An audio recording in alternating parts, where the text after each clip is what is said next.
pretty things, dirty, pretty things, dirty, pretty things. Dirty Pretty Things, episode 6. So, after the last episode, speaking about people who will not be honest and who smile and who pretend to be friends, and this can go on for years and years and years, there's something else related to this that has been causing me major problems and serious concern. And that is the type of people who are so unwilling to accept the facts as they are, to accept reality, the truth. They have such a problem with accepting the truth. Not only do they pretend, not only do they keep up pretenses, make believe, fake friends, just completely act in a manner that would be termed two-faced, and they're not real. But these people sometimes create a completely different version of reality that is actually delusional because they are so unwilling or incapable of accepting the truth. And this becomes dangerous when it reaches a point where it's not just that they are unwilling to accept the truth, or they like to pretend when they see you that there's no problem at all, and then they create this other version of reality. But this becomes really extreme when you realize and you find out, which will be very difficult because they're going to be making it as hard as possible for you to actually find out, because they keep pretending and hiding and even causing other people to get mixed up. This is where it becomes even more complex and difficult.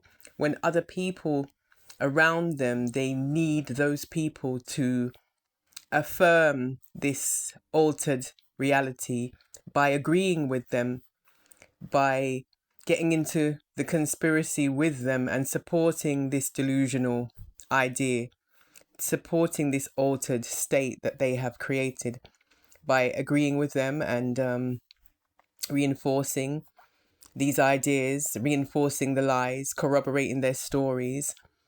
And it has reached such a point where I am really concerned and in fear right now for how my life will be able to progress if it is that people are not only going to pretend and be fake friends, but they're also going to be involved in these acts of sabotage that are so serious.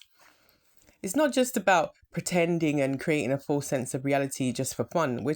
I'm talking about when people have such an issue with accepting another person having a right, having a life, accepting that they just don't like that person and leaving them alone, live and let live, which is something I feel very strongly about, live and let live. These persons believe that their personal power and entitlement gives them the right to extract who they prefer not to be in this world from this world in such a manner where they are so devious, so deceptive and dishonest that not only do they create a false sense of reality, but they will actually create a story and manipulate and blackmail all kinds of people, even people in powerful positions. They're really intent, serious intent and serious energy is spent on doing this to extract, to eradicate, to completely eliminate who it is that they want to eliminate from this world.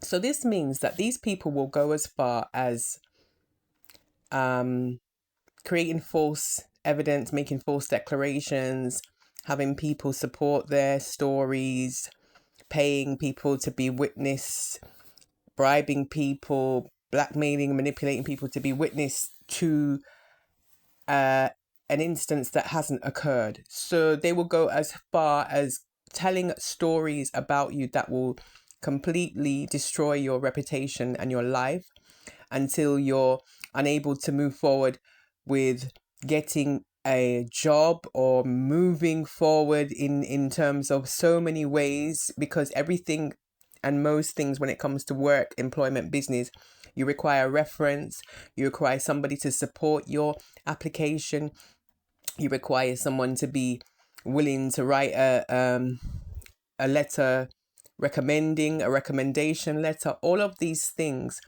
will be very difficult when those people are going to spend such a lot of effort to try to determine how other people feel or think about you, and the support, to take away your support network, to work in such a fashion where they're willing to create such a negative energy that people are afraid, and even to go as far as threatening people.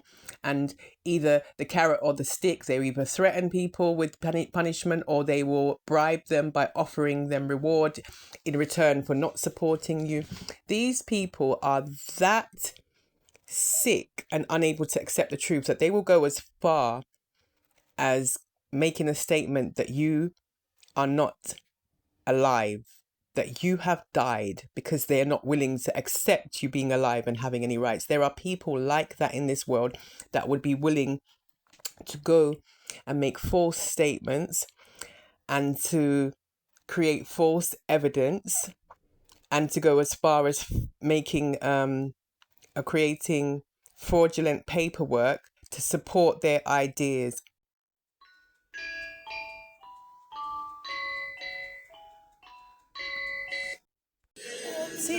Pretty things, dirty, pretty things, dirty, pretty things. Not that difficult. I really, really hope that somebody might listen to this and actually think about this.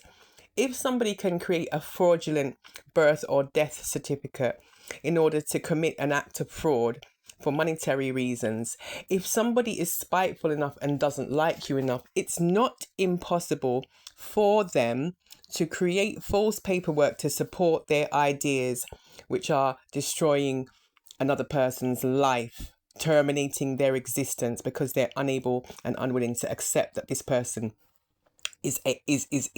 has a right to live too. And this is something that is a real threat, not just to me, but to so many other people out there. Because what the problem is that the authorities are often late. They don't realize what is going on until it's already too late. And then oftentimes they don't want to recognize that they may be at fault because they didn't perceive the warning signs to be important enough for them to pay attention. And there's so much crime going on. There's so many millions of people in this world. It really is almost impossible to police everybody anyway. But when authorities do investigate, oftentimes they take things on face value. So they look at the paperwork and they assume that it's, they don't actually sometimes check the validity or verify the person's identity, who are making the statements, who are the witnesses. They don't do enough background checking. They don't do enough investigating. Oftentimes they're overburdened and overwhelmed. As again, I said, millions of people, the amount of crime and criminals in this world, it is almost impossible for the authorities to keep on top of it. And they know this. So they just do whatever they have to do, and they process things as if they're genuine. Even times there are people who are adamant enough and serious enough that they will even threaten the authorities if they don't get what they want from the authorities. And we all know there are good cops and bad cops, and there are people who are willing to accept bribes. There are people who are corrupt in the system who will accept bribes and will support these types of people to affirm these delusional ideas that allow them to basically imagine somebody is dead and create a situation and create evidence and create paperwork to support that this person is not alive. And I am here very much alive, and there is enough evidence that I am alive and here, but there are some people who are so seriously against me having my rights afforded to me that they will even create a story to suggest that I am not who I am. This is the problem with liberties in this world. When people are unwilling to accept that there are persons in this world that they don't like, maybe they don't like me because I'm outspoken, because I'm someone who is very honest, and there is not a lot of honest people. I speak it like it is, and I'm 100% truthful in what I'm saying. And there isn't a lot of people like that. And that is enough. There doesn't need to be a reason. As somebody said to me, there's some people don't have to have a reason to hate you. They've been like that since their formative years. If they don't like people, they expect them to drop dead, literally, to not exist. And this is sad because when early signs are there of people with behavioral problems in school, in primary school, teachers oftentimes don't know what to do. The parents don't know what to do. And if nobody is able to kind of re-socialize and to retrain that person from early, if they grow into a fully grown person and they end up in a powerful position, those behavioral problems will come back to haunt us later on because they were not curtailed early enough. The fact is that I know that there are some people who are so unwilling to accept me and don't like me that they really will go out of their way to sabotage to such a level where they actually, quote unquote, destroy you and kill you on paper. And you're still alive and you're still living. But as far as they're concerned, they're not willing to accept you living and having any life. So what becomes the truth? What is the truth? And that is my question. Is the truth what is actually real? Who is actually real? Or is it the person's words, their false evidence, their false proclamations? What is true?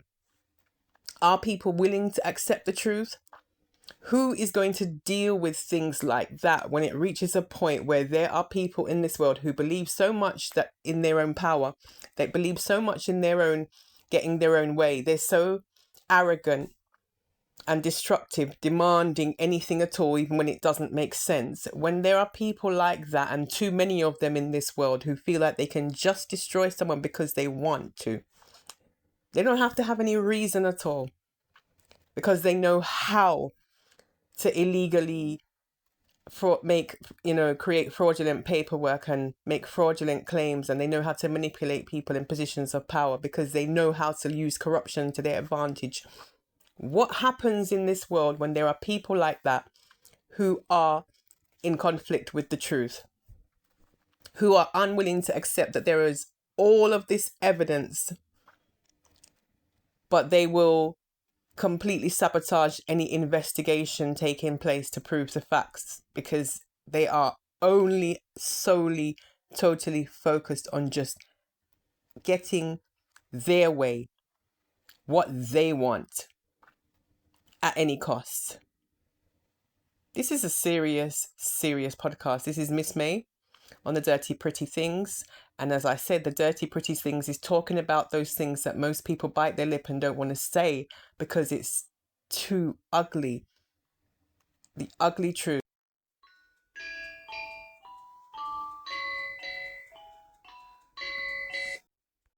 Dirty, pretty things. Dirty, pretty things. Dirty, pretty things. So this is Miss May, Dirty Pretty Things, episode 6. Just to summarize what I was saying, this is a very serious subject. This is something that has caused me personally a lot of losses. And although I know I'm very much aware that those people who I'm really speaking to, I'm hoping that even if they are not willing to listen, because I don't expect them to listen to a word that I say, I'm speaking to them in the spirit. I'm speaking into their spirit, and I'm praying and hoping that somehow that a change will occur within them, that they will realize that the truth is not something that we can escape from. The truth is absolute. The truth will be here even when I'm no longer here, when they are no longer here. The truth is eternal. And running from the truth, running from ourselves is not something that we can ever do successfully. You know, the way that we grow stronger as people is to face the truth, to face those dark shadows, the things that we don't really want to accept, our weaknesses. The only way we grow stronger is to be able to face our weaknesses. Everybody has their dark and their light side, and the way we get stronger within ourselves is to know ourselves, and by going into ourselves, by going within and looking into those dark places and seeing what is the real source of this feeling, what is the root cause of me feeling so much hurt, so much hatred, so much anger. I think a lot of the people who are doing these things, who are unwilling to accept the truth, they are running from something, running from themselves, and they are probably suffering from some kind of trauma. So I'm hoping that this message may reach you, even if it's not right now, that it will reach you one day, that you will look within yourself and realize that whatever trauma you have suffered from, whether you've lost somebody that you love, most of us have lost somebody at some point, whether you have lost somebody who was an older person, whether they were a younger person, whether they were a child, whether they were someone that you were intimately close to, or whether they were a family or a friend. The fact is that hurting other people, hurting yourself, continuing to repeat the same trauma over and over again does not help you, and it doesn't help them. It doesn't honor that person. It doesn't bring them back. And the more that we do to kind of be vile and violent, or to try to take out our problems on the people who we see as weak, or who are a target, who we can target, is the more that we run from actually releasing the pain and moving forward and doing something more constructive with our energy. So trying to find a way to, as usual, which is my natural inclination, is to try to find something positive to out of this very difficult, challenging situation, because there's always growth if we can look for how that we might be able to grow from this situation. No matter how painful something is, I am going through my own losses right now. We have to find a way to focus on the cup being half full and not half empty, to focus on what would honor that person who we have lost, what would help us to grow through that trauma, that pain that we've been through, and to become a better, stronger person, a better version of ourselves. This is Miss May, calling it a day for now on the Dirty Pretty Things, episode 6. And I'm looking forward to speaking about some more positive things. Although this program, The Dirty Pretty Things, is really about exposing those things that need to be said, there are also positive things that I would like to focus on. And I'm hoping to get some more interaction from other people who are willing to also express some of their own opinions and perspectives on the truths that we are all experiencing as a global family. Pretty things, dirty, pretty things, dirty, pretty